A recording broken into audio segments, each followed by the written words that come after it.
Salut à tous, on se retrouve pour une nouvelle vidéo. Aujourd'hui, nous sommes à l'EICMA avec Steph pour vous présenter le nouveau T-Max 2025, donc un facelift de la face avant. Ben regarde, tout l'avant quand même, Yamaha a écouté les doléances de beaucoup. C'est vrai. Cet avant pointu, C'est vrai. il a gêné beaucoup de personnes. Il y avait le trou qu'on a comblé avec nos pièces, mais il y avait quand même le trou. Là, ils l'ont fait d'origine. Regarde, ça part un peu quand même en aileron. Il est moins pointu du coup. Il fait plus trapu. Et moi, ce que j'adore, c'est que Yamaha a remis une nouvelle signature lumineuse sur le T-Max qui n'existait plus avant. C'est vrai. Tu sais, le petit L, alors, oui, comme le 2016. On le retrouve depuis 2000, ouais, le 2016. Mais si tu regardes, on revient aux sources. Hein, cette forme-là, ce petit V. Et si tu te mets en 3/4 face, tu sais, la forme du phare, tu as l'impression que c'est un 2012. Oui. C'est vrai, hein? Oui. Il y a un petit air. Mais plein d'autres choses, il y a plein de petits détails. Regarde, les jantes avec le bord poli. Alors ils l'ont fait sur nos Black Max, en Black ou Max, le Nike Max, mais en 2019, tu vois, ce coloris s'y approche et il l'avait fait aussi sur le 2019. En fait, ce qui a fonctionné sur les modèles précédents, j'ai l'impression qu'ils se sont engouffrés dans la brèche de le faire sur celui-ci en 2025. Ça. Mais tu vois, voilà, il y a des fautes, moins de goût. Tu veux, là, tu vois, ces vis que je changeais aux clients, par exemple, regarde, et là, ils ont mis noir. Elles sont noires. Tu vois, donc... bon, il y a des choses qui ont changé après au niveau… Tu as 3 nouveaux thèmes au compteur, si tu peux montrer. Tiens, regarde un peu, tu vois. D'ailleurs, on voit, tu as noté BC, Brake Control. Donc, ils ont modifié un peu la partie ABS. Et il est vrai que l'ABS, parfois, quand tu es en virage, que tu roules un peu sport et que tu fais des freinages sur l'angle, des fois, ça décrochait un petit peu l'ABS, si tu veux, on n'avait plus. Là, je pense qu'ils ont modifié. Il faudra qu'on essaye, je ne sais pas du tout. Les poignées chauffantes aussi, j'ai l'impression, c'est toujours des chauffantes sur ce modèle-là, mais elles ont changé, elles sont plus petites. On se rapproche de ce que les poignées qui ne sont pas chauffantes d'ailleurs. Donc, en fait, ils ont réduit. Donc après, tout l'arrière n'a pas changé, on est d'accord? Non, tout l'arrière, c'est le même. Du coup, sur le pot d'échappement, les sondes lambda. Alors donc oui. Maintenant, il y en a 2 comme sur les voitures, après, avant kata, quoi. Après, avant kata. Donc tu vois, on les voit bien. Alors apparemment, bon, elles sont identiques. Hein. Donc ça, ce sont les nouvelles normes. Hein. On est en Euro 5+. Donc voilà, toujours, ça calcule les gaz à l'entrée et il faut qu'il y ait une tolérance entre la sortie des gaz. Donc ça nous posera peut-être un peu problème dans certaines petites modifs. Mais on va trouver un palliatif à ça. Écoute, je suis moins déçu que quand on a fait la petite vidéo au début. En vrai, il est très sympa. Franchement, si tu peux filmer vraiment la pleine face, c'est vrai qu'avec il est agressif. Ouais, il est agressif. Il est agressif. Bon, il n'y a que sur les cylindrés, hein. Ça fait 22 ans que j'entends le 750. C'est ça. C'est techniquement pas possible dans cette configuration, ça serait plus le T-Max. Oui, bien sûr. Il faudrait refaire un châssis, refaire, tu vois. Bon, du coup, Steph, sur celui-ci, Tech Camo, donc c'est exactement le même que le 2020. Oui. Et donc là, on a un échappement Acra avec toujours le catalyseur avec les 2 sondes, du coup. Exact. De toute manière, Akrapovic et comme tous les autres constructeurs vont devoir s'y coller à faire du kata et de faire leur plus joli échappement avec une sonde avant catalyseur et après catalyseur. Tu vois, et bon, de la vis noire, ouais, non, ils les ont peaufinés quand même. Hein. Ouais. Tu vois, ils ont pu laisser, ils ont fait ce qu'il fallait au niveau de la visserie plus sobre. Tu vois, regarde les entourages noirs de clés, boîte à gants. Bon, là, il est équipé en Gilles Touring, hein, qui est un partenaire Yamaha. Donc, tu vois, ils ont eu la primeur de faire déjà des obturateurs. Une bulle, tu vois, elle a été modifiée, c'est plus la même. C'est vrai, ouais. Tu vois, la bulle a été modifiée. Il y a des petits rétros déjà.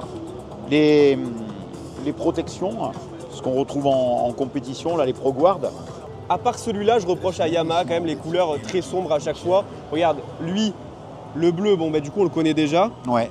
On est toujours sur du sombre. Ce qui est dingue, parce que si tu vas dans la gamme un peu sport de la marque, il y a des couleurs, tu vois, quand je prends la Super Ténéré le dernier avec les couleurs Sonoto de l'époque, un bleu, un genre pastel, c'est sympa quoi, ils osent pas, ils restent vraiment dans le classique urbain. C'est ça. Alors qu'il y a quand même une population qui veulent un peu des couleurs un peu plus sport au final. Donc, jante polie sur le bronze, très joli. Le Dark Magma, c'est très joli. Cette face avant, voilà. Là, vous l'avez sous toutes les couleurs.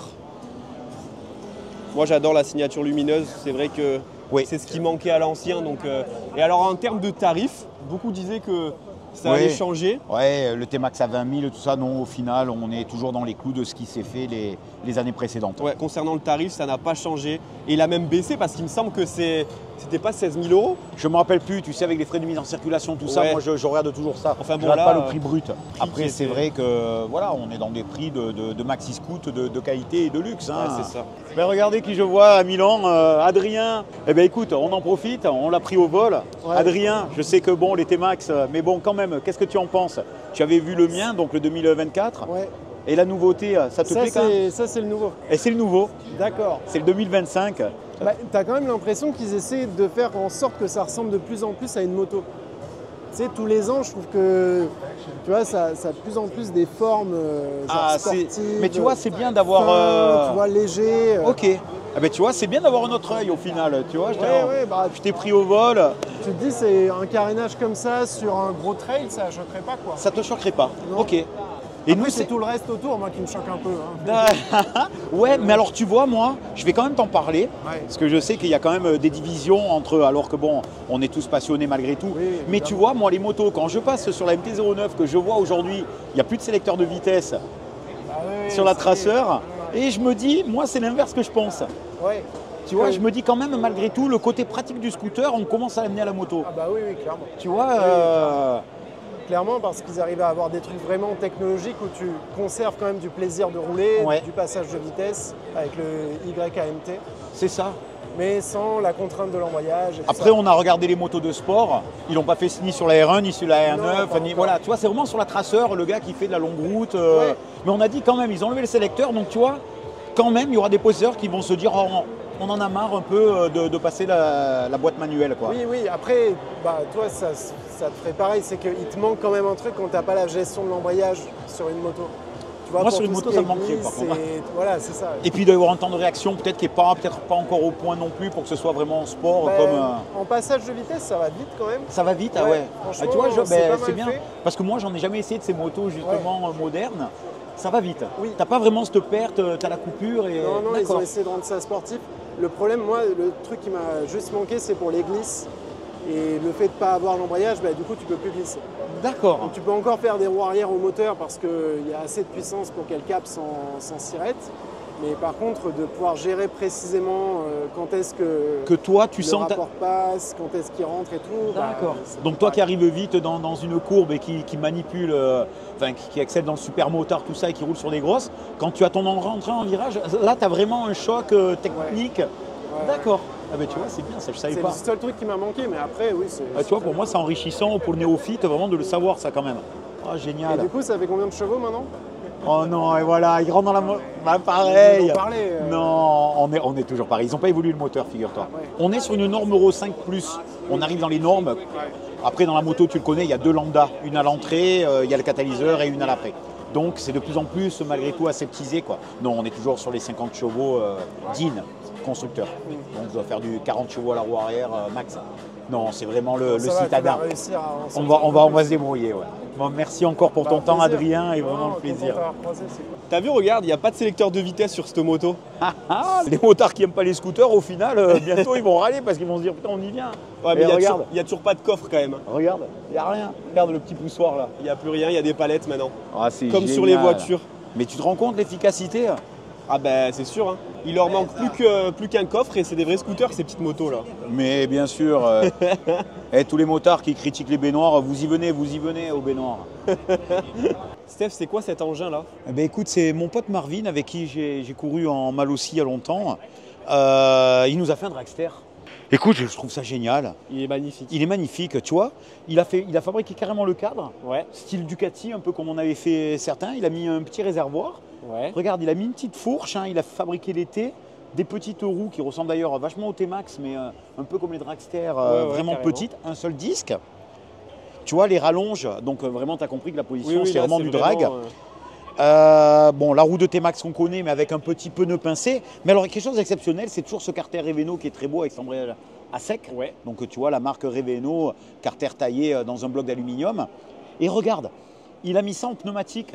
Okay. Tu sais, un peu comme sur la moto, aujourd'hui, on voit ça en Grand Prix au départ. Ils affaissent complètement la moto, pneumatique, hop, ça monte. Donc, il a fait ça, je trouve ça génial. Ouais. Et après, regarde. Tu vois, là, ici, tu as le radiateur de refroidissement. Et là, ici, tu as un radiateur d'huile. Ok.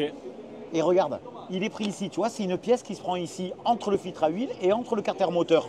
Ce qui fait que ça te refroidit l'huile sur des moteurs, souvent les moteurs de T-Max. Eh bien écoute, il a fait une super belle pièce. Ouais. J'aimerais bien l'essayer en run juste pour le plaisir.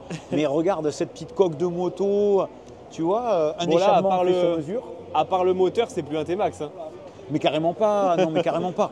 Là on est bien d'accord qu'on est sur un truc vraiment pour du run, ligne droite, accéléré. Et Marvin est là d'ailleurs. Et regarde cet échappement.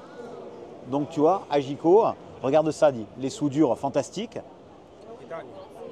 Toujours les correcteurs de couple qu'on a sur le site d'ailleurs. Alors tu vois, bon, là il a fait une découpe vraiment monstrueuse pour laisser apparaître. Dans le style, ouais. Dans le style. Donc tu vois, bon après ça c'est de la 3D, là ce sont du 3D. Je pense que c'est un effet de style. Après il les fera en aluminium. Écoute, fantastique. Je peux lui dire bravo pour sa réalisation. Un facelift du XADV du coup. Hein. Ouais. Donc pareil, un bloc optique, une face avant. Ouais, ils travaillent tous sur la signature visuelle de l'avant, hein, les optiques de phare, les LED. Et ils écrasent tous leurs machines, hein. T'as l'impression. Ouais, toujours la face avant est un peu rentrée. Moi je préférais l'ancien, tu vois, pour le coup. Je préférais l'ancien, la signature lumineuse elle était un peu plus travaillée. Mais bon, il est joli aussi. Oui, il est joli.